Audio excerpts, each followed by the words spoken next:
jël seen responsabilité mais lu ñu gis tamit wax nañ leen ni croissance bi dina egg ci 2020 2021 ci 7% mais am na ay risques ndax mën nañ xam risques yooyu yan la.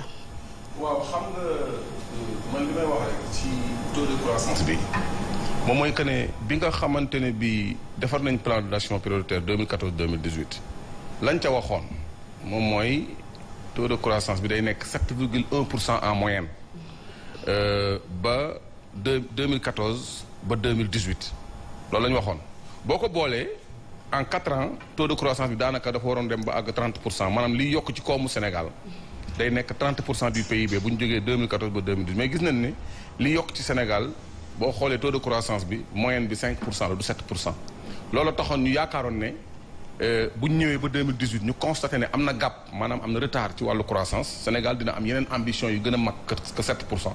mais bu ñu fi toogee ba léegi di wax 7% te taux de croissance 7% boo liiree livre professeur Moustapha Kassé bi mu bindoon ci croissance atone au Sénégal génne woon na ne taux de croissance yi ñuy wax ay 7% 8% mënu fi régler problème taux de croissance yi ñu war a chercher mooy taux de croissance 10% 11%.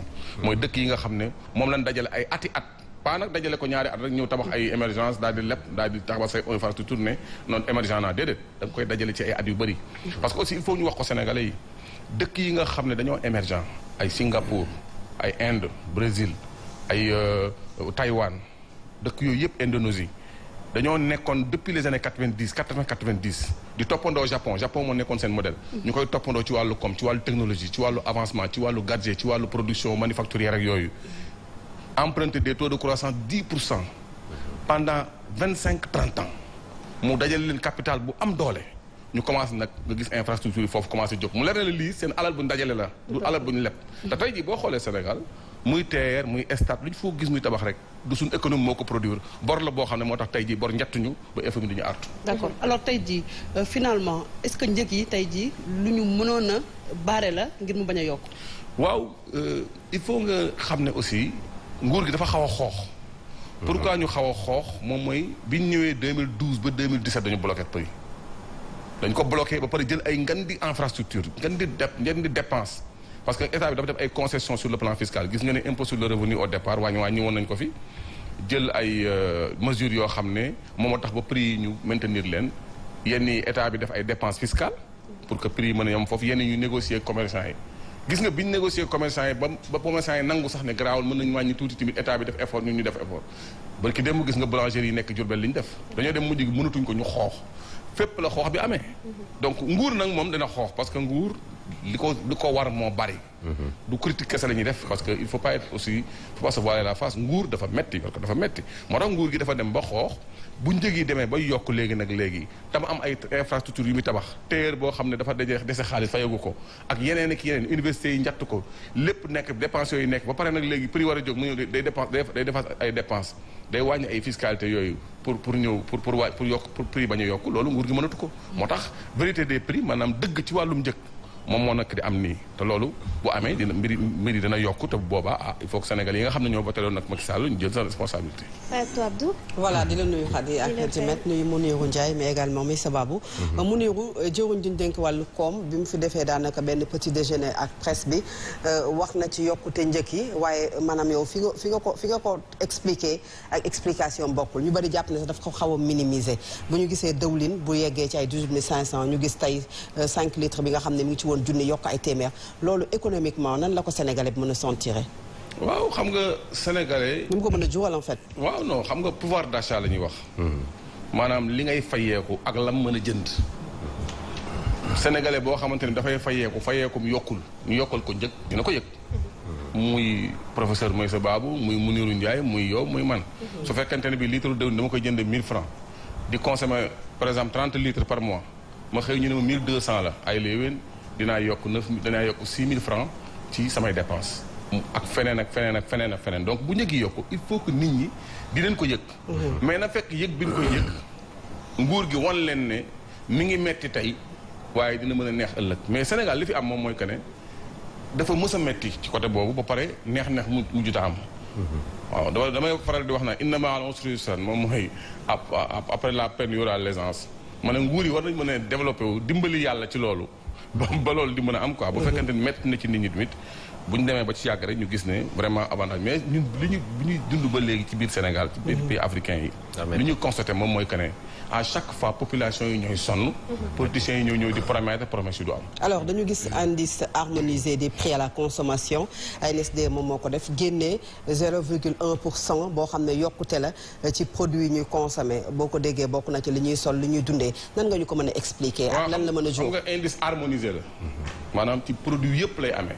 am na si yoo xam ne dañuy wàññeeku mais est-ce que produit de base yi la parce que bu fekkente ne bi mbubb yokk na wala ñu ne dawal dem foyi dem hôtel moom moo yokk wala ñu ne carburant moo yokk bokkut ak nit ñi koy utiliser am na ñoo xam ne amuñu oto bu carburant yokk seen yoon newu ci xëy na dina yokk tout transport bi mais c'est minimal mais am na ñoo xam ne bu déwlin yokkoo lañ koy yëg parce que seen consommation de base yi ceeb ak yooyu la ñuy donc mais ñoom bu ñuy calculer indice harmonisé des prix à la consommation dañuy jël bien yëpp boole ci am na ci yoo xam ne sax seen njëkk day wàññeeku mais duñu caagin ne ndax boo déggee 0,1% da ngay jàpp ne du lu bari du loo xamante ne lu ndaw la lu tuuti la alors que sénégalais yi li ñuy wax ci jàmbat ci yokkuteeg dund gi daanaka moom ñëpp xam nañu ko dafa metti dama ne la boo jëlee ceeb jël dëwlin jël mburu jël suukar jël meew jël li nga xam ne moom la nit ñi di dundee chaque jour ñu di ko jënd xam nga daal di nga toog ay fan ay ati at doo ko jënd wala weer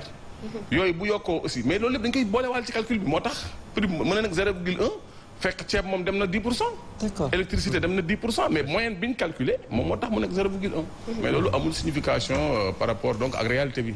d'accord alors professeur tey nguur gi li ñuy bàkkoo comme on l'a dit tout à l'heure ba gën na ci bokk wàllu croissance mais loo xamante ne ba léegi askan wi mënuñu ko ressentir à côté ñoom également ñu ngi yokku njëg yi lan moo ko waral croissance extravertie la wala dañuy maquiller ay chiffres. en fait xam naa maquillage bi peut-être sax mën na bañ a am mais day croissance boo xam ne nii comme li Mounirou wax léegi croissance la boo xam ne nii fañ koy tirer moom moo nekkul sénégalais Sénégal 60% des sénégalais et ça c'est le peuple ñu ngi ci diggante bay sàmm ak napp 60%. Les 40% sont peut-être dispersés dans le commerce ak leneen. mais fekkente ne ñoom 40% yooyu daanaka ne représente rien du tout dans cette croissance là ça veut dire que doxul en fait su doxee tamit doxalul ñun waa Sénégal ndax baykat bi gisu ci boppam koo xam ne nii su jaayee gerteem ñetti weer muy xiif di ko bëgg a rey ñu naan la famine léegi tey ngeen commencé dégg semaine yi di ñëwul loolu xew kon ça ne nourrit pas ces hommes-là. Pêche bi gis ngeen ni mu demee. Les gens meurent maintenant comme ça comme des mouches dans la mer.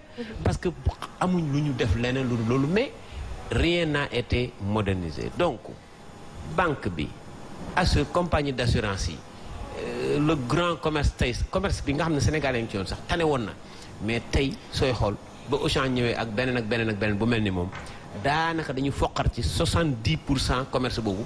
nga xam ne daanaka maintenant ñun on a que des miettes avec l'arrivée aussi des Chinois.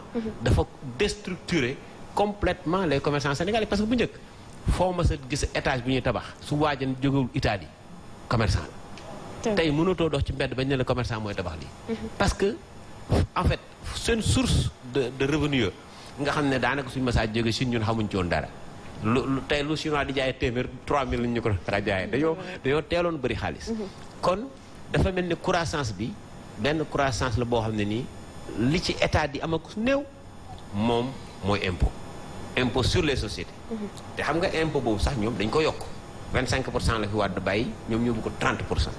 moo tax après bi ñu wëlbati ko naan ñu dañuy defaat beneen fiscalité pour yokk wàññi salaire c'est un jeu de yo-yo. kon ma jàpp ne on aurait dû réfléchir sur les choix d'investissement parce que ñoom ñoo ne émergence. attends c'est quoi l'émergence comme dëkk yi mu la limal mais dëkk yooyu soo fa demoon tey dem na feebar damay dem hôpital soo fa génne naan mais ñii ay tubaab lañ da ngay defe ne France nga ne wala États-Unis donc les systèmes de production ak bu mu mën di doon moo xam production éducation la moo xam production ci santé bi la mais suñ production agricole bi dafa mas a changer. chaque année ñu bëgg ñu rek gouvernement bi def na ci loo xam ne ni fu mu ko def engrais kese mënul révolutionner li ñu defoon benn ñaareel ba pour nga mën a révolutionner système yi nga xam ne da ngay balancer investissement yi vers ces secteurs d'activité nga xam ne foofu le Sénégal yi ne mais il faut réformer chaque jour ñu ne réforme da nga fi mas a gis benn réforme majeure parce que réforme mooy sookal boo xam ne nii dana mën a téye après changement yi nga bëgg mais soo réforme wul doo mën a amul système tubaab yi naar yi fii ñëw marocain ñu leen jox la terre la ñoom seen tool la ñuy yor moderniser ko réformer ko seen bopp def ci ordinateur mu leen di arroser à leur manière et cetera mais pourquoi ñun terre bii nga xam ne suuf si laa bëgg wax mu ñuy sax échappé on ne met pas une réforme pour que maire yi bàyyi jaay suufu jàmbur yi parce que Sénégal bi tas na réforme foncière quand même au Sénégal.